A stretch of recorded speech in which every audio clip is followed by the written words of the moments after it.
Next है aerial aspects में। इसमें कौन कौन से मेथड्स हैं? एक तो है स्ट्रीम फ्रीक्वेंसी या जिसे ड्रेनेज फ्रीक्वेंसी भी बोलते हैं, और दूसरा है ड्रेनेज डेंसिटी। ठीक है, तो स्ट्रीम फ्रीक्वेंसी या जिसे ड्रेनेज फ्रीक्वेंसी कहते हैं, ये सिंपली क्या है? Number of streams. ठीक है, number of streams per unit area, यानी जितना भी हमारा एरिया हम लेंगे, पूरा ड्रेनेज बेसिन ले सकते हैं, ड्रेनेज बेसिन को टुकड़ों में तोड़ सकते हैं, तो अलग अलग पार्ट्स का निकाल सकते हैं। तो जो भी टोटल एरिया है, उस टोटल एरिया में टोटल नंबर ऑफ स्ट्रीम्स कितनी है, कितनी स्ट्रीम्स उसमें से बह रही हैं।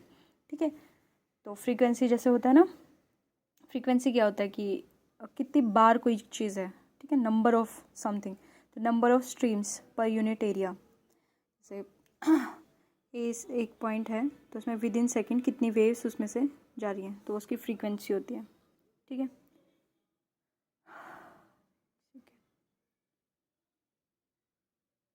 ठीक है, तो स्ट्रीम फ्रीक्वेंसी क्या है? जो भी हमारे ड्रेनेज बेसिन का एरिया है, ठीक है, तो पर यूनिट एरिया कितना नंबर ऑफ स्ट्रीम्स हैं। ठीक है, उसके बाद क्या होता है, इसको फिर कैलकुलेट कैसे करते हैं ये आगे बताऊंगी अभी। और इसमें जो है, जो शो करते हैं हम स्पेशल पैटर्न, वो किसकी हेल्प से करेंगे? आइसोप्लेथ और कोरोप्लेथ मैप्स बनते हैं इसमें। ठीक है, ये मेथड्स कौन से होते हैं, आइसोप्लेथ और कोरोप्लेथ? देखो, आइसोप्लेथ क्या होता है? आइसो का मतलब होता है सेम, और प्लेथ का होता है लाइन। तो वो लाइंस जो सेम वैल्यूज़ को मिलाती हैं, उनको बोलते हैं आइसोप्लेथ। ठीक है, जैसे आइसोबार है, वो सेम प्रेशर वाले पॉइंट्स को मिलाती है, तो वो जो लाइन बनी वो आइसोबार्स होगी। ठीक है, आइसो हाइट जो रेनफॉल वाले एरियाज़ को मिलाती है। ठीक है, तो आइसोप्लेथ क्या होती है? इक्वल वैल्यूज़ वाली पॉइंट्स को मिलाने वाली लाइंस। ठीक है, like isobars, iso Heights and all this things. ठीक है, उसके बाद दूसरा तरीका होता है कोरोप्लेथ, और ये दोनों ही क्वांटिटेटिव डाटा को शो करने के लिए यूज़ हो रहे हैं ना यहाँ पे। तो कोरोप्लेथ मेथड में क्या होता है? ठीक है, कोरोप्लेथ मेथड हो सकता है, यानी जो हमारी स्ट्रीम फ्रीक्वेंसी है और जो ड्रेनेज फ्रीक्वेंसी है, इसको जब हम शो करेंगे तो इसको दो मेथड से कर सकते हैं। आइसोप्लेथ से कर सकते हैं, कोरोप्लेथ मैप से कर सकते हैं। जो कोरोप्लेथ मैप्स होता है, ये बेसिकली क्या होता है? क्वांटिटेटिव डाटा को रिप्रेजेंट करने का एक तरीका है। जैसे दो तरीके होते हैं ये, एक होता है कोरोक्रोमैटिक। ठीक है, कोरोक्रोमैटिक मेथड होता है, जैसे तुम सॉइल्स दिखाना चाहते हो, सॉइल्स का मैप दिखाना चाहते हो, तो तुम मैप बनाओगे और अलग अलग स्टेट्स को अलग अलग, जैसे रेड सॉइल है तो रेड कलर से दिखा दिया। ठीक है, येलो सॉइल है येलो से दिखा दिया। ठीक है, ब्लैक सॉइल है ब्लैक से दिखा दिया। तो तुम उसमें अलग अलग कलर्स यूज़ कर रहे हो, बट उसमें डाटा कौन सा है कि क्वालिटी ऑफ सॉइल क्या है, टाइप ऑफ सॉइल क्या है। तो वो होता है कोरोक्रोमैटिक, होता है जो क्वालिटेटिव डाटा दिखाया जाए, जिसमें नंबर्स नहीं है, जिसमें न्यूमेरिकल डाटा नहीं है। ठीक है, जबकि जो कोरोप्लेथ मेथड होता है, इसमें भी तुम अलग अलग कलर्स से दिखा सकते हो या अलग अलग शेड्स से दिखा सकते हो, जैसे कोरोक्रोमैटिक मेथड में होता है। बस इसमें जो डाटा तुम लोगे वो क्वांटिटेटिव नेचर का होता है। ठीक है, लाइक कितनी कितनी नंबर ऑफ स्ट्रीम्स हैं, कितना कितनी डेंसिटी है, इस टाइप का। ठीक है,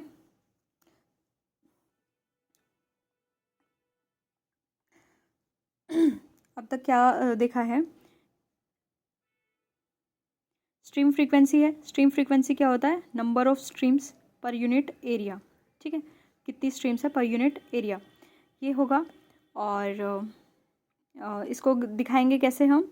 तो या तो कोरोप्लेथ मेथड से दिखाते हैं या फिर आइसोप्लेथ मेथड से दिखाते हैं। जो शीट्स बनवा रखे हैं ना डिपार्टमेंट में, तो वो कोरोप्लेथ मेथड वाली है, और जो बुक में है वो आइसोप्लेथ मेथड से है। मैं दोनों बता दूंगी। ठीक है, और ये भी मैंने बता दिया कि कोरोप्लेथ मेथड्स कोरोक्रोमेटिक मेथड से कैसे अलग हैं। बस ये, कोरोक्रोमेटिक में भी आप कलर्स और शेड्स यूज़ करते हो, कोरोप्लेथ में भी आप कलर्स और शेड यूज़ करते हो, बट कोरोप्लेथ मेथड में क्वांटिटेटिव डाटा दिखाया जाता है, और इसमें कोरोक्रोमेटिक में क्वालिटेटिव डाटा दिखाया जाता है, टाइप ऑफ सॉइल ऐसे दिखाया जाता है, और इसमें नंबर ऑफ स्ट्रीम्स ऐसे क्वांटिटेटिव डाटा। ठीक है, अब इसमें कैसे बनाएंगे? देखो, जैसे ये हमारा ड्रेनेज बेसिन है। ठीक है, ड्रेनेज बेसिन पता है ना, एक पूरा एरिया जो रिवर सिस्टम के द्वारा ड्रेन किया जाता है, जहाँ से वो बह रही है, जहाँ से वो अपना रिवर अपना सारा पानी कैच कर रही है, और जहाँ पे मिलके वो एक रिवर बन जा रही है। ठीक है, तो पूरा एरिया जहाँ पे उस पूरे रिवर सिस्टम का प्रभाव है। ठीक है, ड्रेन करे जितने एरिया को, तो ये सपोज़ ये ड्रेनेज एरिया है, ठीक है। तो ऑब्वियसली ये कैसा होता है, ये सेपरेट होगा। सपोज़ यहाँ कोई हिली एरिया होगा, इधर से पानी कैच किया इसने और इधर से जा रहा है, ठीक है। और पहाड़, अगर ये पहाड़ है सपोज़, ठीक है, तो एक इस साइड से जा रहा होगा, एक ड्रेनेज सिस्टम इधर बन रहा होगा, एक इधर बन रहा होगा। बट हमने जो ट्रेस किया उसमें सपोज़ इतना ही एरिया कवर हुआ है, ठीक है, ठीक है। तो हमने जो एरिया ट्रेस किया है उसका ड्रेनेज बेसिन जो है वो हमने इस तरीके से बना लिया, बेस मैप हमने बना लिया, ठीक है। अब इसमें क्या करना है, अब हमें दिखाना है ड्रेनेज डेंसिटी, ठीक है। अब मैं सॉरी स्ट्रीम फ्रीक्वेंसी या फिर ड्रेनेज फ्रीक्वेंसी, ठीक है। कितनी नंबर ऑफ स्ट्रीम्स है पर यूनिट एरिया निकालना है, तो वही है टोटल एरिया से डिवाइड कर दो, पर यूनिट एरिया निकल जाएगा। इसमें अब क्या करना है, सपोज़ ये पूरा ड्रेनेज बेसिन है, इसका एरिया सपोज़ है, इसका एरिया है 25 किलोमीटर स्क्वायर, ठीक है। सपोज़ ये इसका पूरा टोटल का एरिया, इस पूरे डब्बे का एरिया जो है वो कितना है, इतना है।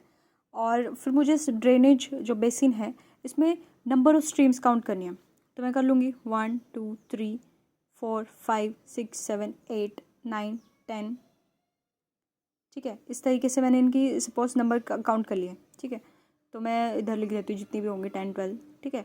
और इसको number of streams divide by 25, तो इसे डिवाइड करूँगी तो जितना भी आंसर आएगा वो इसकी क्या आ जाएगा, स्ट्रीम फ्रीक्वेंसी आ जाएगी, ठीक है। अब हम क्या करेंगे, क्या मेथड होगा, हम पूरे का तो निकालना नहीं है हमें, पर्टिकुलर और स्मॉल सेगमेंट्स में डिवाइड कर लेंगे। तो हम क्या करेंगे, बेस में 1 आ जाएगा ना, तो इजी कैलकुलेशन रहेगी। तो हम क्या करते हैं, नीचे 1 स्क्वायर किलोमीटर का एरिया आना चाहिए।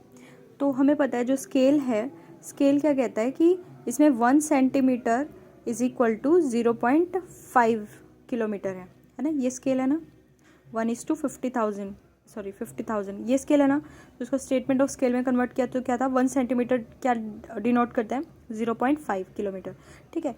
तो 2 सेंटीमीटर का मतलब क्या होगा, 1 किलोमीटर, ठीक है। तो यानी अगर मैं 2 सेंटीमीटर की लाइन लगाऊंगी तो वो 1 किलोमीटर के बराबर होगी। तो मैंने इसको सिंपली क्या कर दिया, मैं 2-2 सेंटीमीटर के डब्बे बना लूँगी। 2 सेंटीमीटर है सपोज़ यहाँ तक, और इधर से 2 सेंटीमीटर है, ठीक है। इसको पूरा से आगे तक कर लो, और ये 2 सेंटीमीटर है, इसको नीचे तक कर दो, ठीक है। 2 सेंटीमीटर का करा, क्यों, क्योंकि 1 किलोमीटर को डिनोट करा है। ऐसे ही करके मैंने इसको पूरे को अलग अलग टुकड़ों में बांट लिया, ठीक है। ऐसे मेरे डब्बे बन गए, ठीक है, प्रॉपर डब्बे बना लिए। उसके बाद क्या है, 2 सेंटीमीटर, 2 सेंटीमीटर का इधर से, ये 2 सेंटीमीटर का बन गया, फिर ये 2 सेंटीमीटर का बन गया, फिर ये 2 सेंटीमीटर का, मतलब इस तरीके से ले लेना है कि पूरे बन जाए, ठीक है। ऐसे बन गए मेरे, ठीक है। ऑब्वियसली ये 2 सेंटीमीटर किसको डिनोट कर रहा है, 1 किलोमीटर को, और ये 2 सेंटीमीटर कितने को डिनोट कर रहा है, 1 किलोमीटर को। तो जब इसका एरिया निकलेगा तो 1 × 1 क्या होता है फॉर्मूला, साइड स्क्वायर। तो 1 × 1 मतलब 1 का स्क्वायर करेंगे तो 1 ही आ जाएगा, तो इसका एरिया कितना आ जाएगा, 1, ठीक है। तो ऐसे कर लेना है, पहले बांट लेना है, जो भी हमारा ड्रेनेज बेसिन है, जितना भी एरिया हमने ट्रेस किया है उसको इस तरीके से ग्रिड्स में बांट लेना है। उसके बाद देखना है, अच्छा इस वाले ग्रिड में कितनी है, नंबर ऑफ स्ट्रीम्स कितनी है, इसमें 0, इसमें 0, इसमें, वैसे हमें ड्रेनेज बेसिन के अंदर का ही देखना है, ठीक है। जैसे इसमें कितनी है, इसमें हल्की सी ये भी कवर हो रही है, 1 2 3, तो यहाँ पे 3 लिख दिया हमने। इसमें नंबर ऑफ स्ट्रीम्स कितनी है, एक तो ये वाली है, एक ये वाली है, और ये वाली कवर ही नहीं हो रही, तो इसमें सिर्फ 2 है। इस तरीके से क्या करना है तुम्हें, सब में लिख लेना है। जैसे इसमें है ही नहीं, इसमें 1 2, इसमें 2 है, इसमें एक ये वाली है, एक ये वाली है, और एक ये वाली कवर हो रही है, सॉरी, ठीक है। तो इस तरीके से काउंट कर लेना, ये आ रही है तो ये भी काउंट हो जाएगी, ये वाली तो है ही, ये वाली, इसके हिसाब से काउंट कर लेना। काउंट होने के बाद क्या करना है, जितनी नंबर ऑफ स्ट्रीम्स मिले उनको काउंट करना है, और हर डब्बे में लिख लेना है कितनी इतनी है, ठीक है। अब और एक और चीज़ ध्यान रखनी है, जैसे जो सिर्फ पूरे हैं ना, जैसे इन्होंने क्या किया, जैसे ये ड्रेनेज बेसिन था इधर,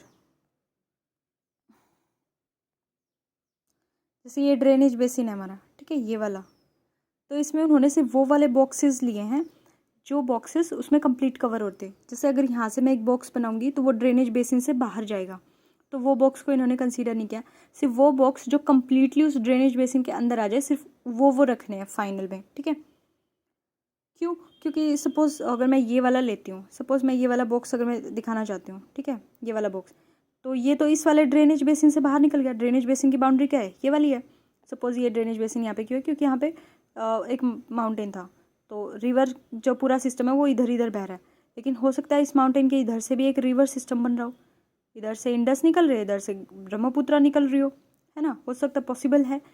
तो इधर से भी कोई रिवर सिस्टम है और इधर से भी है, बट जो हमने ट्रेस किया वो तो ये वाला ही ड्रेनेज बेसिन है ना, सिर्फ ये वाला रिवर सिस्टम है, इसके दूसरी साइड होगा नहीं होगा वो हमने नहीं किया ना।